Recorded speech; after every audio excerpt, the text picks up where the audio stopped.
Morning friends. દ્વિજલ સુરેખ સમીકરણમાં આજે આપણે સૌપ્રથમ આલેખની રીતે જોઈશું. આલેખની રીતમાં શરૂઆતની જો વાત કરીએ તો આપણી પાસે એક નવો ટોપિક તરીકે આવે છે કે દ્વિજલ સુરેખ સમીકરણને એક પણ ઉકેલ ન હોય તો એવા સમીકરણ યુગમાં હંમેશા એવું કહેવાય કે સુસંગત નથી. સુસંગત નથી મતલબ કે આ સમીકરણનો આલેખ દોરીએ તો આ પ્રકારે આપણને હંમેશા સમાંતર રેખા મળે છે. એટલે કે આનો અર્થ એવો થાય કે આ બે સમીકરણમાં કોઈ સંગતતા નથી અને તેના લીધે આપણને એનો ઉકેલ ખાલી ગણ તરીકે મળે.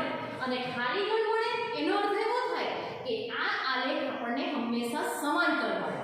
ચાલો બીજો મુદ્દો જોઈએ તો આપણને સમીકરણ યુગ્મમાં જ્યારે અનન્ય ઉકેલ મળે અને અનંત ઉકેલ મળે, બેમાંથી એક મળતો હોય તો એવા સમીકરણ યુગમાં હંમેશા સુસંગત છે એવું કહેવામાં આવે. હવે તમને અનન્ય ઉકેલ મળે તો ખબર છે કે આપણે હંમેશા આલેખ દોરશો તો આ પ્રકારની રેખા જ્યારે દોરીએ ત્યારે એક અને માત્ર એક બિંદુમાં એ છેદે એટલે કે અનન્ય. અને અનંત ઉકેલ એટલે કે તમારી બંને રેખા સરખી જ હશે, એક જ રેખા હશે, સમીકરણ એક સરખા જ હશે અને આ પ્રકારે આપણને આલેખ મળે તો આને આવા આલેખ હોય તો એને અનંત ઉકેલ કહેવાય, આ પ્રકારનો આલેખ હોય તો એને આપણે અનન્ય ઉકેલ કહેવાય.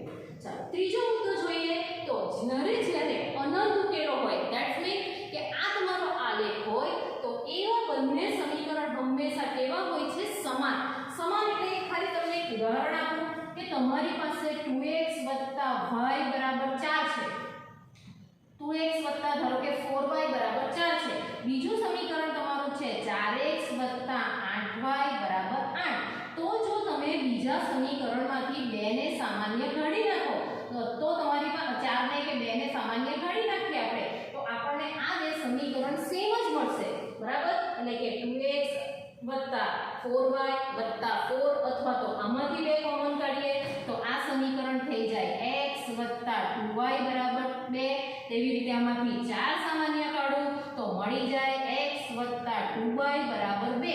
એટલે કે આમ દેખાવમાં જુદા લાગે છે પરંતુ જ્યારે સામાન્ય કાઢવામાં આવે અથવા તો આ રીતે બંને સમાન થઈ જાય અને સમાન થઈ જાય એટલે એનો આલેખ આ પ્રકારે આવે અને એ બંને સમીકરણ સમાન હોય તો એક નવો શબ્દ આવે છે અવલંબી. અવલંબી એટલે કે એકબીજા પર ડિપેન્ડ છે તો એ પ્રકારનું તમારી પાસે સમીકરણ યુગ્મ હોય. હવે એક વસ્તુ ખાસ ધ્યાન રાખજો કે અનંત અને અનન્ય હોય એટલે તે હંમેશા સુસંગત હોય કોઈને કોઈ જ. એટલે કે જ્યારે અવલંબી આવશે તો એ પણ સુસંગત છે એમ કહેવામાં આવશે. આના પરથી એક ટૂંકમાં સમરી એવી નીકળે આપણી પાસે કે એક જ બિંદુમાં છે ધેટ્સ મીન આ તો એને કહેવાય અનન્ય ઉકેલ અને એને કહેવાય સુસંગત. જો રેખાઓ સંપાતી ધેટ્સ મીન આ આલેખ જો સંપાતી હોય તો એને અનંત ઉકેલ મળે અને તે સુસંગત અને અવલંબી.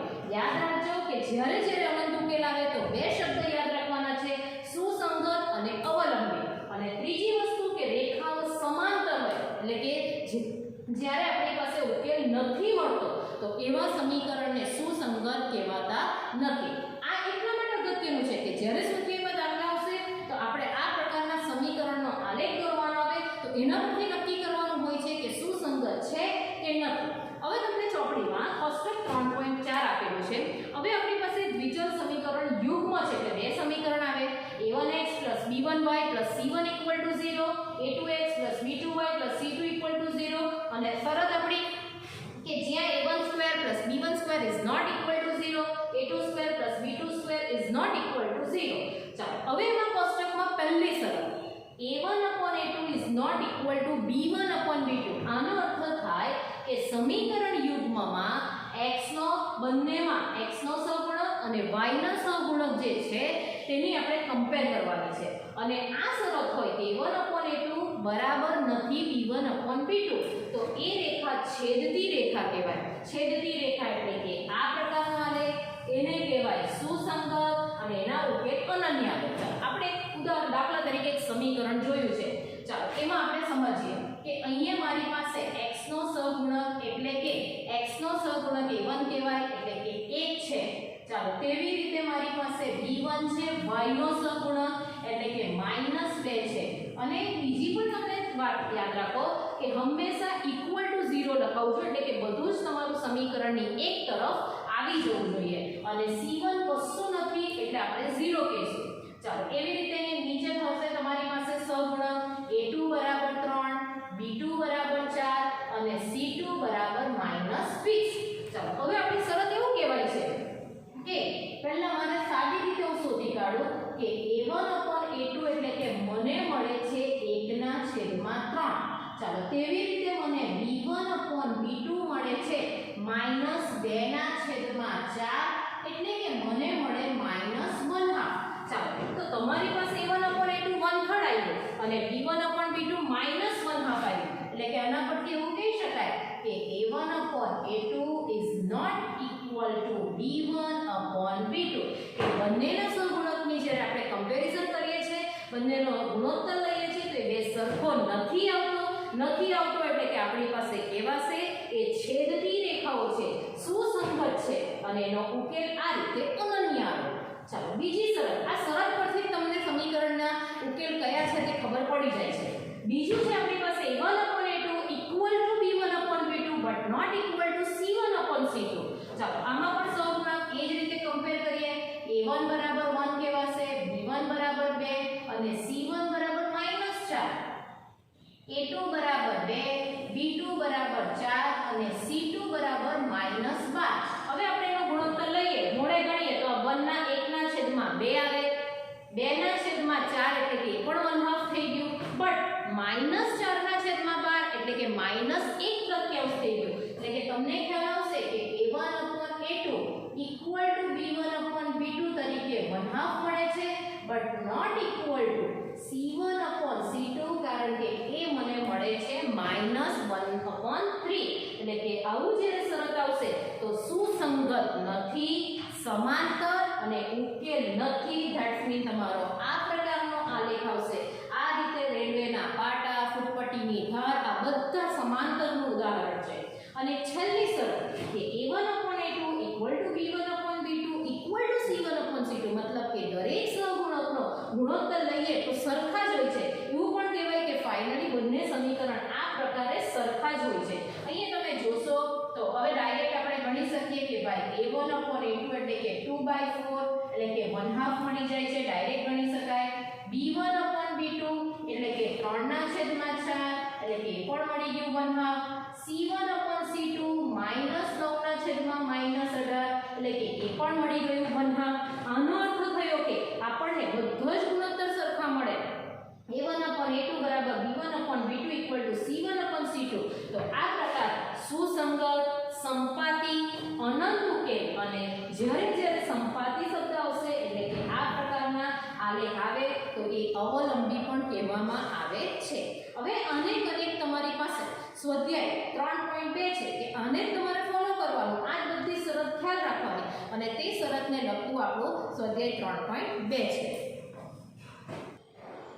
સ્વાધ્યાય 3.2 માં દાખલો નંબર 2, 5 પેન્સિલ અને 7 પેનની કિંમત આપી 50 રૂપિયા.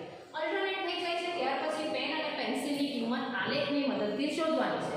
ચાલો પહેલી વસ્તુ કે કોઈ પણ આપણે આલેખ દોરવા પહેલા સમીકરણ યુગ્મ રચવા પડે, એના પરથી આપણે કોષ્ટક બનાવવા પડે અને પછી જ આલેખ પડે.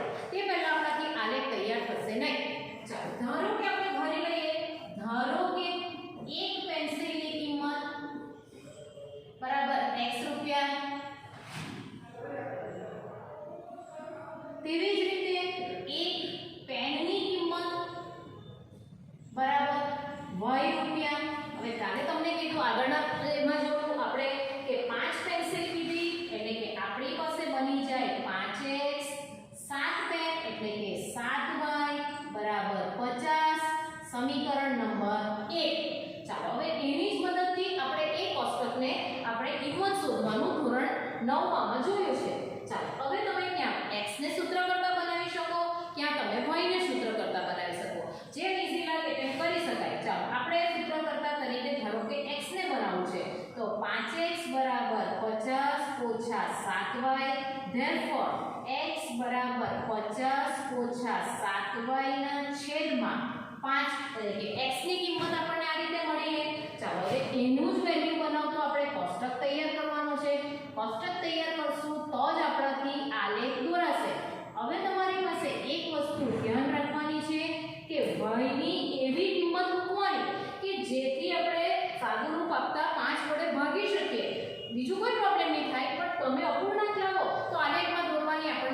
પડે, એટલા માટે તમારી પાસે y ની એવી કિંમત મૂકવાની કે જેથી આપણે સમીકરણને સિમ્પલી રીતે ઉડાવી શકીએ. ચાલો પહેલી આપણે ધારો કે y ની કિંમત તરીકે મૂકી દઉં છું 0. ચાલો ગણતા જઈશું. 0 મૂક્યું એટલે 7 ગુણ્યા 0 0 થઈ ગયું. 50 માંથી 0 એટલે 0 થઈ ગયું, એટલે કે 50 ભાગ્યા 5 એટલે કે મને કિંમત મળી ગઈ 10. એટલે કે પહેલી વેલ્યુ તમારી y0 તો ત્યારે મળશે 10. ચાલો તેવી જ રીતે હવે હું મૂકું y બરાબર 5. ચાલો 7 50 35, 50 માંથી 35 જાય એટલે કે 15, 15 ભાગ્યા 5 એટલે કે આપણને મળશે 3. ચાલો વેલ્યુ 10 મૂકી દઉં. 10 મૂકી દઉં એટલે કે તમારી પાસે 7 ગુણ્યા 10 એટલે કે 70, એટલે કે 50 ઓછા 70 છેદમાં 5. એટલે કે ખાસ ધ્યાન રાખજો મોટી નિશાની -70 છે, એટલે કે -20 ના છેદમાં 5 એટલે કે આપણું સાદું રૂપમાં જવાબ આવશે -4. હજુ પણ તમને કહું છું એક ટેકનિક છે જે યાદ રાખજો કે તમે દરેક વચ્ચે 5-5 નો ડિફરન્સ લેતા જશો તો ઉપર પણ તમને સેમ 7-7 નો ડિફરન્સ મળશે. આના પછીની તમે ન ગણતરી કરો તો પણ ડાયરેક્ટ મૂકી શકાય. 10 માંથી 7 જાય તો 3, 3 માંથી 7 જાય તો -4. આની હજુ આ બાજુ જવું હોય ને જો -5 મૂકો તો -5 મૂકો તો અહીંયા 17 જ જવાબ આવે. આ એટલા માટે થોડુંક ધ્યાન રાખવાનું કે કોઈ વખત આપણી પાસે આલેખના પોઈન્ટમાં જો ભૂલ આવશે તો તમારો આલેખ ખોટો આવશે. એટલે આટલું થોડું કોષ્ટક બનાવે ત્યારે થોડું ધ્યાન રાખવાનું કે આપણી વેલ્યુ સાચી કે આપણને જ ખબર પડે કે બધા વચ્ચે ડિફરન્સ સેમ હોવો જોઈએ. ચાલો તેવી રીતે હવે બીજું સમીકરણ વિચારીએ. 7 પેન્સિલ એટલે કે 7x, 5 પેન એટલે કે 5y અને એની કિંમત છે 46 રૂપિયા. એટલે કે એ બની ગયું સમીકરણ નંબર 2. ચાલો હવે તમારી પાસે કોઈને પણ તમે x ને પણ બનાવી શકો, y ને પણ બનાવી શકો, પણ સરળતા મને 5 જે હોય તે વધારે સરળ લાગે. સેમ વસ્તુ છે પણ 5y ને બનાવી નાખું. 46 ઓછા 7x. ચાલો therefore y બરાબર મળી ગયા 46 ઓછા 7x ના છેદમાં 5. ચાલો સેમ હવે એનું પણ કોષ્ટક આ જ રીતે બનાવીએ આપણે. એમાં પણ મિનિમમ 3 વેલ્યુ લેવાની કે જેથી આપણને આલેખ એક સ્પષ્ટ રીતે આપણને ખબર પડી જાય. હવે ઊંધું થશે. અહીંયા તમારે x ની વેલ્યુ મૂકવાની અને y ની મેળવવાની છે. ચાલો આમાં x ની તરીકે આપણે મૂકી દઈએ છીએ ભાઈ પહેલા 3 મૂકી દો. એટલે કે 7 તાલી 21. 46 માંથી તમારી પાસે 46 21 ડિવાઇડ બાય 5 થશે. એટલે કે અહીંયા 25 થવાનું. એટલે કે 25 ભાગ્યા 5 એટલે કે તમારી પાસે 5. એટલે કે પહેલો જવાબ આવી ગયો કે 3 હશે તો 5. ચાલો હવે બીજી વેલ્યુ તરીકે મૂકીએ છે 8. ચાલો 8 મૂકીએ તો જોજો 8 × 56 એટલે કે 46 ઓછા 56 એટલે કે -10 -10 ભાગ્યા 2 એટલે કે અહીંયા થઈ ગયું -5. હવે તમે 8 પછી 13 પણ મૂકી શકો અથવા તો રિવર્સમાં જવું હોય તો માઈનસ વેલ્યુ પણ મૂકે. અહીંયા 13 મૂકશો તો 13 × 91 તે રીતે મોટો જવાબ આવતો જાય અથવા તો માઈનસમાં વધતો જાય. એક વસ્તુ ઊંધું કરી નાખું તો હું તમારી પાસે રિવર્સ જઈને આપણે માઈનસનો એક જવાબ તરીકે લઈએ તો અહીંયા ધારો કે લઈ લીધું -2. ચાલો જોજો માઈનસનું ખાસ જોજો. અહીંયા તમારી પાસે થઈ જાય 46 ઓછા 7 -2 એટલે કે 46 7 × 14 ઓછા ઓછા વત્તા એટલે કે 46 + 14 થઈ જવાના. હવે 46 + 14 એટલે કે 60 અને 60 ભાગ્યા 5 એટલે કે જવાબ આવશે તમારી પાસે 12. એટલે કે આ રીતે તમે આમાં પણ ડિફરન્સ જોજો કે તમારી પાસે 3 માં 5 ઉમેર્યું તો 8, 3 માંથી 5 જાય તો -2. તો અહીંયા પણ ડિફરન્સ સેમ આવવાનો તમારી પાસે. ત્યાં તમારી પાસે 5 -12 અથવા તો શરૂઆત કરીએ કે 12, 12 માંથી 7 જાય તો 5, 5 માંથી 7 જાય તો -2. આ રીતે તમારા કોષ્ટક બને છે. ચાલો હવે આપણે એ ગ્રાફનો પોઈન્ટ બતાવીએ એટલે તમને તરત જ ખ્યાલ આવશે કે કેવી રીતે બને છે. ચાલો પહેલું આવે છે 10 0. ચાલો 10 0 એટલે હંમેશા તમારી પાસે x ની વેલ્યુ 10, y 0 એટલે x અક્ષિસ પર આવશે.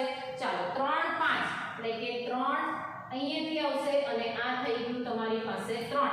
x ની વેલ્યુ 3, y ની વેલ્યુ 5.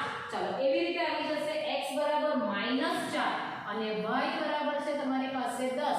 એટલે કે આ પોઈન્ટ આ રીતે આવશે. આને તમે આ રીતે જોડી દેવામાં આવે સીધી રેખામાં તમારી પાસે આવશે તો એક તમારી પાસે લાઈન જેવી બનશે અને એ તમારે સમીકરણ નંબર 1 બની ગયું. પહેલું 3 5 જે ઓલરેડી રેડી છે. ચાલો બીજું છે 8 અને -2 એટલે કે ચોથું ચરણમાં જવાનું તમારી પાસે 8 અને -2 અને બીજું છે -2 અને 12 એટલે કે તમારું બીજું ચરણ એટલે કે -2 અને 12 આ રીતે જ્યારે આ પોઈન્ટને આપણે જોઈન કરીશું તો આ પ્રકારનો કંઈક આલેખ મળે. પણ આ બિંદુ એવું છે કે તે તમારા બંનેમાં મળે છે. એક બીજું પણ તમને કહી દઉં કે કોષ્ટકમાં જ્યારે તમે કોષ્ટકની વેલ્યુ બનાવો તો એક પોઈન્ટ એવો હોય કે બંનેમાં જોવા મળે તો એ તમારો સમીકરણનો ઉકેલ બની જાય છે. એટલે કે અહીંયા બની ગયું 3,5. આનો અર્થ એવો થાય છે તમારી પાસે કે x બરાબર 3 y બરાબર 5. પણ x એટલે કોણ ધારેલું? તો x એટલે પેન્સિલની કિંમત. એટલે કે આના પરથી આપણે જવાબ એવું લખી શકીએ કે therefore એક પેન્સિલની કિંમત બરાબર 3 રૂપિયા અને તેવી જ રીતે એક પેનની કિંમત બરાબર 5 રૂપિયા. એટલે કે આ પરથી આપણને આ જે છે તે આલેખની રીતે તમને ઉકેલ, બીજી કોઈ પણ રીતે ઉકેલ કરો જવાબ કદી બદલાતા નથી. પણ એના માટે રીત અગત્યની છે. હવે એને જ લગતું તમારી પાસે ઉદાહરણ જરાક જોઈ લઈએ કે ઉદાહરણ 4 માં તમે જોશો ચોપડીમાં તો આ જ રીતે એક છેદ બિંદુ તરીકે તમને મળે છે 6,0. આનો અર્થ થાય કે તમારી પાસે x ની વેલ્યુ 6 કહેવાશે અને y ની વેલ્યુ 0 કહેવાય. ઉદાહરણ 5 આપણે નથી કરવાનું. અને તેવી જ રીતે ઉદાહરણ 6 માં ચંપા એક સેલમાં જાય છે અને પેન્ટ અને સ્કર્ટ ખરીદે છે. એને પણ x અને y ધારી લો. આ રીતે બે સમીકરણ બનાવો, કોષ્ટક બનાવો અને ત્યાર પછી આલેખ કરો તો એમાં છેદ બિંદુ તરીકે તમને ઉદાહરણ 6 માં મળી જાય છે 1,0. છેદ બિંદુ એટલે બંનેમાં હોય. બંનેમાં હોય એટલે કે આપણી પાસે એને અનન્ય ઉકેલ એવી રીતે કહેવામાં આવે. તો 1,0 એટલે કે ધારો કે આપણે પેન્ટની કિંમત ધારી હોય તો પેન્ટની કિંમત અથવા તો પેન્ટની સંખ્યા બરાબર 1 આવે છે અને સ્કર્ટની સંખ્યા બરાબર 0 આવે. એવી રીતે 3.2 માં પહેલો દાખલો છે કે 10 વિદ્યાર્થીમાં છોકરા અને છોકરી કેટલા કે નથી કીધા પણ સમીકરણ બનશો કે 4 છોકરી વધારે તો ધારી લેવું પડે કે ધારો કે છોકરાની સંખ્યા બરાબર x, છોકરીની સંખ્યા બરાબર y અને બે ટોટલ સંખ્યા તમારી પાસે છોકરા અને છોકરીની આવી જાય છે 10 એટલે કે x y. દાખલા નંબર 1 ની વાત કરું તો x y બરાબર 10 આવશે. હવે તમને એમ કીધું કે છોકરીની સંખ્યા છોકરાની સંખ્યા કરતા 4 વધારે. સમજો, છોકરીની સંખ્યા છોકરાની સંખ્યા કરતા 4 વધારે એટલે કે y બરાબર x 4. આ પણ તમે બેને આવી જ રીતે સમીકરણ આ વધારે ઈઝી છે એટલા માટે મેં બીજો દાખલો પસંદ કર્યો છે.